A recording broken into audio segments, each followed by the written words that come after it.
Gearbox chief Randy Pitchford has responded to a fan who expressed concern about the prospect of paying $80 for Borderlands 4. And he said, this is Randy said, if you're a real fan, you'll find a way to make it happen. And we'll go and we'll find the article right here, and we're going to see what he said. And it's a foot and mouth moment, right? Yes, and this is a guy, this is, again, we're not talking about a $60 game. We're not even talking about a $70 game. We're talking about an $80 game. Holy shit. What the hell is going on? And so anyway, let's go back over here, responding to one fan, and this is him responding right here. Let's go here. A, it's not my call. B, if you're a real fan, you'll find a way to make it happen. My local game store had Starlight for Sega Genesis for $80 in 1991 when I was just out of high school working minimum wage at an ice cream parlor in Pismo Beach, and I found a way to make it happen. And so this is the guy. This is him. I want to make sure everybody knows this is the guy of what it is. The Boomer? Yep, exactly, right? This is Boomer logic, definitely. And anyway, so he made this comment and he talked about it. And Randy, this game better not be $80. Don't take that risk. A lot of gamers aren't going to pay $80. And you're the CEO. You have some say with price and when it comes to your publisher. And he says, number one, not my call. Well, you could have just said that, and that would have been enough. And Pitchford's comments created a lot of pitchforks. Yeah, I could assume so. I don't know why you didn't use that as a vociferous response. You could have had much better wordplay here, but that's all right. Mistakes happen. Anyway, I'll tell you the truth. I don't know. That's the truth. It's an interesting time. And so he doesn't know whether the game is going to be $80 or not. So video games, and this is what I responded by. Now, every year this guy gets reincarnated. Is Randy this year's guy? Is it him? I think it just might be. And so, yeah, mobile time, exactly. And yeah, Wyatt Cheng, yeah, he might be the new guy. An $80 game. Is this the no cell phone guy? Yes. Who was it last year? Last year was the Ubisoft CEO, or not CEO, executive that said gamers should probably get used to not owning video games. But to be fair, that was also it was a misattribution. It was clipped in a way that was unfair, right? It being a quadruple A game. Yeah, the quadruple A game was the problem. Not even the not owning games, because I always thought that was unfair. So anyway, I said this. I responded. I said, the funny thing is this is true for many game franchises. Final Fantasy, From Software, Baldur's Gate, but I don't think this is true for Borderlands. After watching all of the trailers and gameplay footage, I just don't see how another mediocre millennial humor looter shooter is worth $80. Are people going to spend $80 for Borderlands 4? Yes. Dozens of them will spend $80 for Borderlands 4. Now, the real question is, will they make their money back? Check the survey? Well, no, I don't check surveys. Surveys don't matter. This is like a really good example. Everybody says, gamers vote on what they want to be true, not what is true. I don't listen to what people say. I listen to what they do. That's it. And so, yeah, $60, yeah, I don't care about votes. I care about dollars. And I care about player count. The fact is that more and more video games are adopting a lower price point model, and it has gone extremely well. It has been massively, massively successful. And the truth is that people would pay $80 for a video game, why pay $80 for this game when you can play the first Descendant? What the hell are we doing? What the hell are we doing going around talking about playing this shit when you could just go play the first Descendant for no fucking reason for that? And so there is literally no, or Expedition 33, yes. Well, I'm talking about another looter shooter game, or Warframe.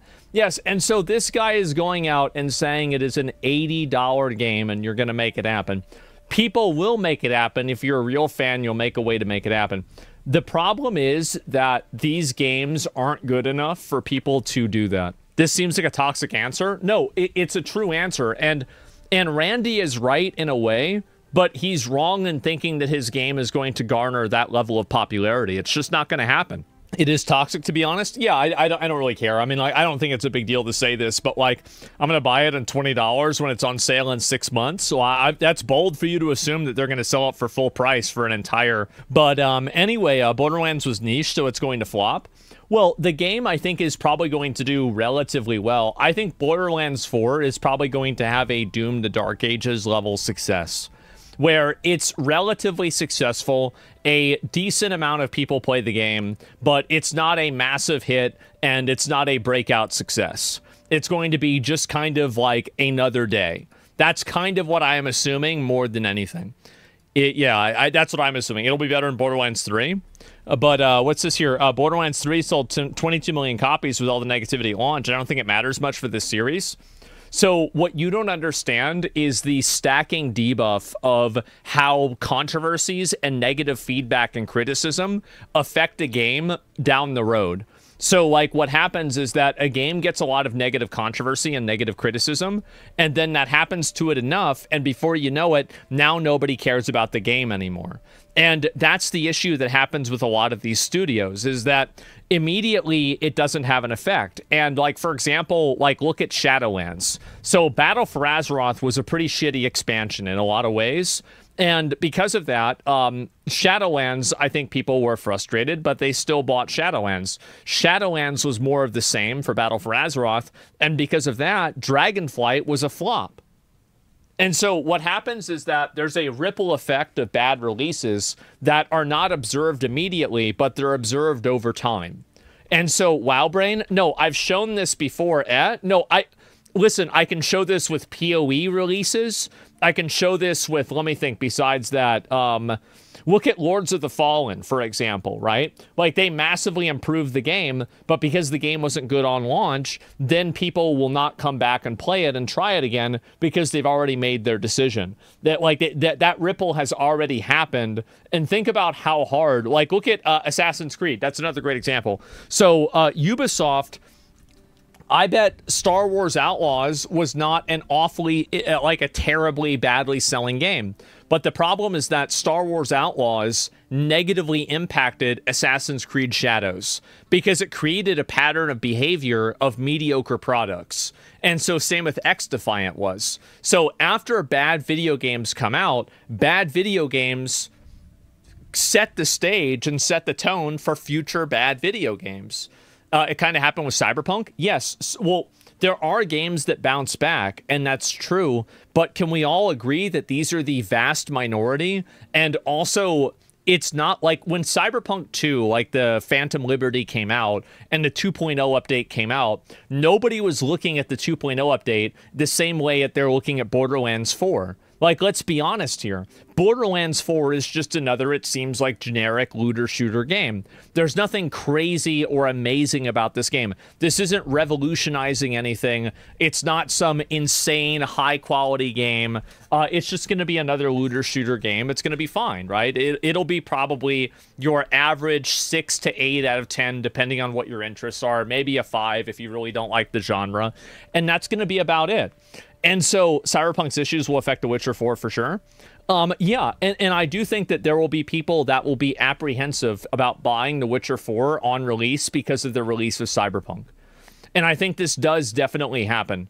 And it doesn't mean it's going to affect and hurt The Witcher 4 completely, but it will affect it. And if you don't understand that brand value and how that affects things, and so, like, think about it like this.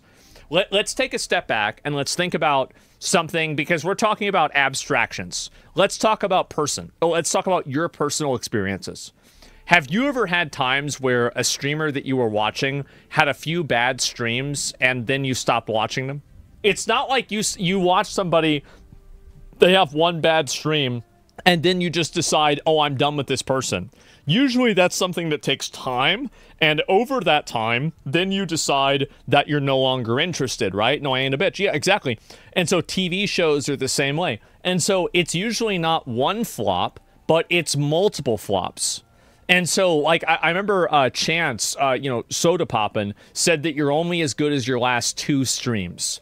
I think that's the way that a lot of video game studios are, and that's the way a lot of entertainment is in general. is that it's not what have you done, it's what have you done lately. And if you've created bad products in the past, people are going to expect you to make bad products in the future.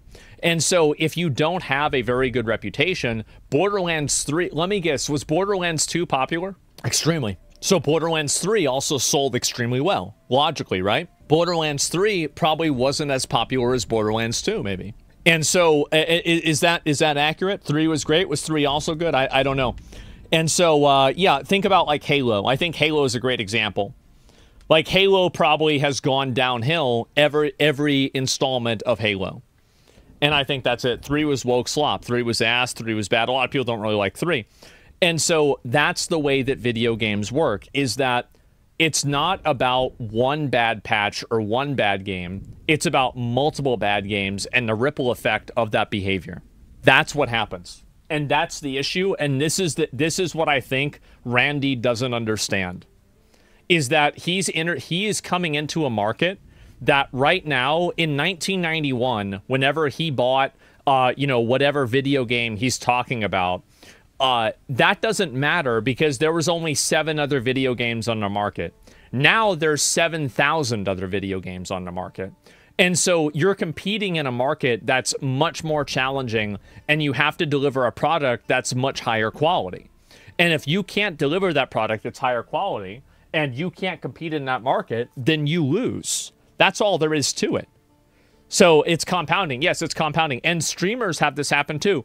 How many streamers do you know that have done the exact same formula for years, and for a while they were really popular, and then the formula got stale, and then they lost popularity? Fair. Yeah, a lot of people. And so like, and I even think about this for myself. I'm like, oh, okay, I need to be doing, like, I've always got new ideas of like ways to like kind of spice things up, to make things more exciting.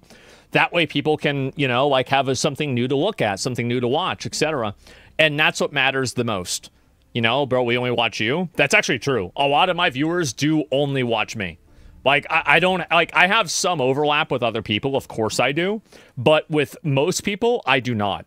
Like, I have my viewers and that's it. And really, there's nobody else really, I mean, like, that's even, like, I mean, Kai obviously is really popular, right? And there's like a couple of other people, but like, it's at least in my circle that streams and around my time slot. There's really nobody that's even like really that close. And I think that's it. And the reason why, honestly, is because of YouTube. It's because of YouTube and other platforms. That's the big reason. And I gotta do more. I gotta do more stuff on Instagram. That's the other thing. We gotta do more on Instagram and get to work over there. So yeah, I did see that post from him, and I think he's a moron. And if he doesn't understand the reason why it's different, I don't really know what to tell him.